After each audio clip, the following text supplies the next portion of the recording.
Well, Keswick started pencil making really because graphite was discovered here. Over time it obviously expanded throughout this country. There were quite a few pencil mills, but really this is where pencil manufacture actually started, so it all started here.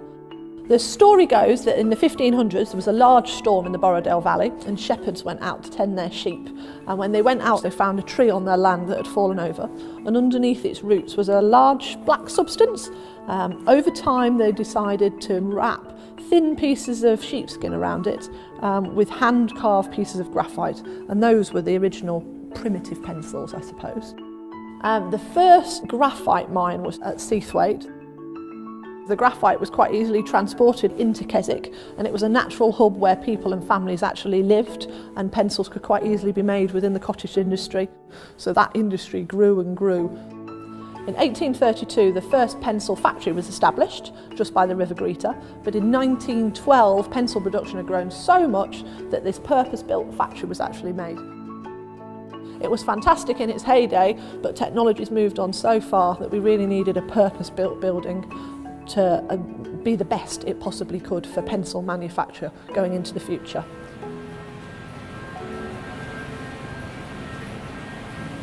I lived in Keswick and I came to Cumbria Pencils in 1984. I've seen a lot of changes over the time in the different ways we process things and the different ways we make things. It's a change for the better is coming here because everything flows in a line. It's lighter, it's brighter, it's cleaner. But yeah, it's far better here than it was at Keswick. It's black and white.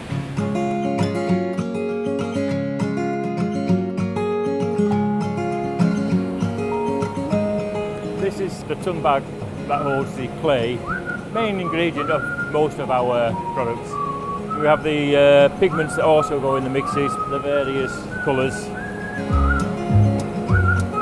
They're all combined and then added to the mixer, and then they add the required amount of water. We need the water to form the paste to make the pigments and the gums develop. And then once it's formed the paste, the moisture we take off is by heat and vacuum. We just take the mixed temperature up to about 70 or 80. I'll open another one up down here and you'll be able to see the blades, and we drop it into these large grey boxes.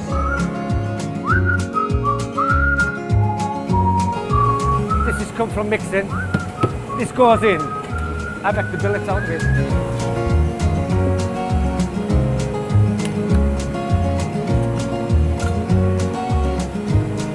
It should be coming up now. And that comes like from 6 feet under the ground there.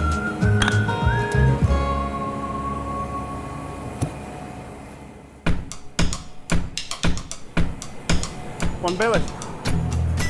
Well, this is the extrusion process. We call it pressing. What it's doing at the minute is it's just pushing the main piston in. Just a bit of oil to try and get it to stop sticking to the drum.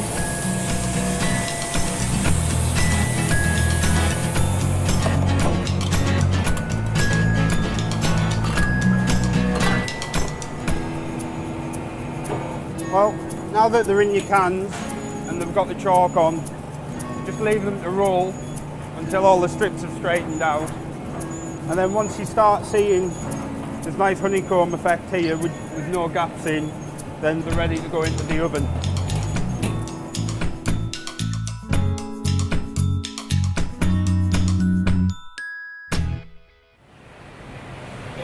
We'll get a blue box full of strips like this after they've come out of the oven, and they come with an order sheet which will tell us which type of wax to put it in. The left row here, that's for strips that we want the colour to run out of, like watercolours or ink pen strips. The ones on the right row, they're for graphite. And over on this side, so that's if we want strips to be softer, for like colour softer, that sort of strip. Tins need to be quite tight so no strips fall into the wax. So we just need the wax to absorb into the inside of the strips. It takes about 2 to 4 hours. It's without a doubt the best job I've ever had. It's the only job I've ever had where I'm working away and then people will come up to us and say, it's break time, you're not clock watching whatsoever, you know. So this one's ready to come out now. Tins on the side just for a couple of seconds so that all the wax runs off. And we'll place the tins then in the centrifuge. You have to dispense the weight equally. a 10-minute cycle and it will spin all the wax off the strips. Okay, so the centrifuge is finished, so we'll just take out these tins. Box these up so they're ready for woodwork. So we're looking for 4 kilogram exactly in weight here. Yeah, then we'll take 10 to 15 strips and send them down to the lab just to make sure that they're a suitable sort of texture and shade.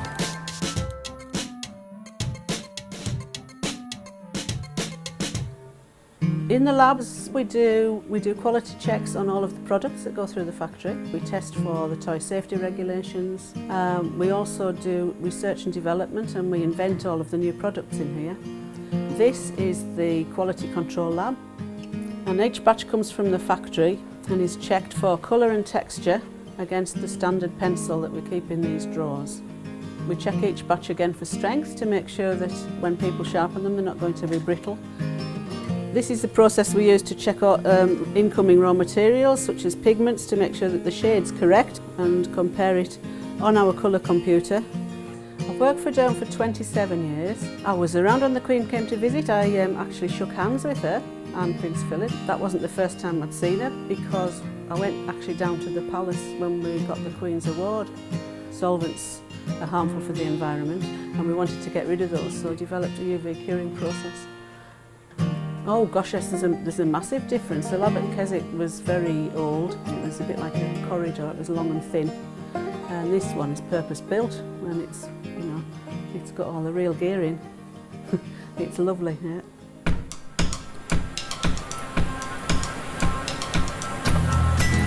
This was from California cedarwood, and as you can see, it comes in bundles, so you just take the bundles off. And it gets slid under there here.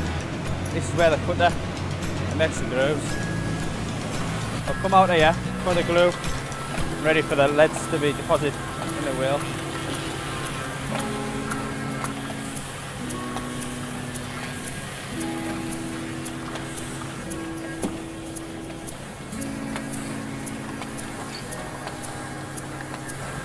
Well, basically, the RF machine compresses them. Get RF, which sets the glue so it's nice and solid. Then spits it out of here, come along here, then goes through the sanding machine.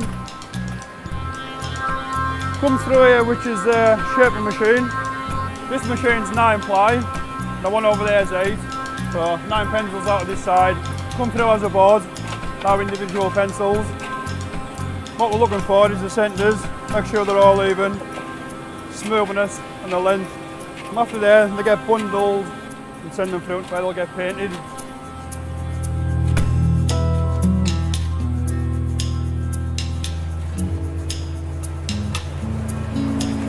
Right, the pencils arrive from woodwork, and we've got the bundles, we put them in the hopper. From the hopper they'll go through the paint pot. The paint pot's got water-based paint, and from there they'll move along the conveyor belts. They'll just work their way all the way down onto the middle one, right through the bottom one. From the bottom one, they'll come through on these little lifts up the top of here. Right, the first coat's now done. So now we're going to slide up the first coat of pencils back into the hopper and start for the second coat.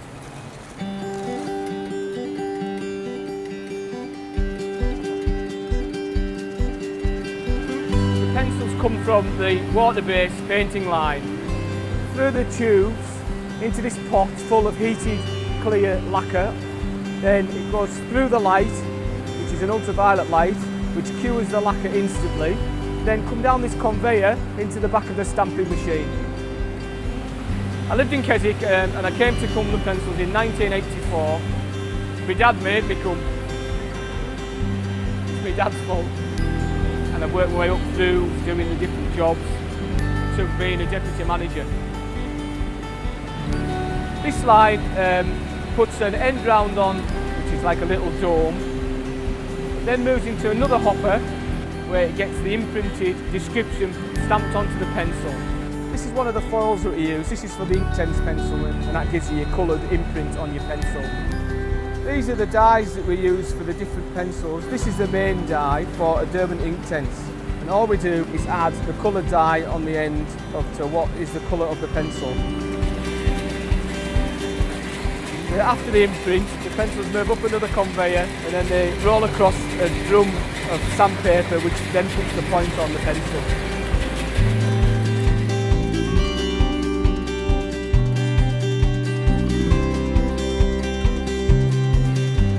Once the pencils have been painted and the ends are seal dipped in a UV lacquer, they then pass through a lamp which cures the lacquer and then they're taken into dipping. I've worked here 30 years, just 30 years last April. And we dip 4 boards at a time and put on the first coat, the silver lacquer.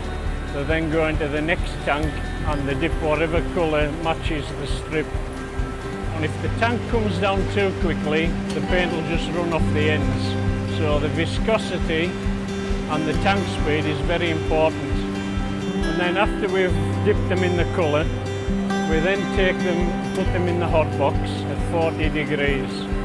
Once they've had 1 hour in there, we unload them and they go into boxing.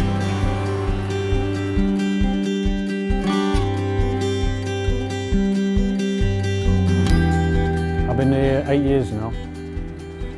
As you can see, the facilities we've got here are a lot better than we had at Keswick. Things run a lot more smoother. Basically what happens, my job entails I get the pencils that come through from the end of the production line, put them away onto the shelves, and then in the morning I'll get a picking list off David, a line manager telling me which pencils we've got to be getting out for the girls to pack on the conveyor. Well, this is the boxing area where all the finished pencils are passed through. We pack them into the finished tin or box, ready to be sent out to the customers.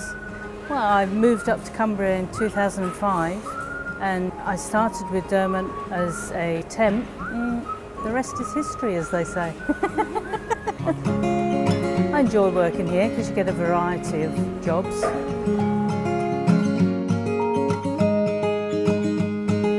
Here we have the blister packing machine. This is a refill packing machine. Packs pencils into cartons and prints barcode labels on them.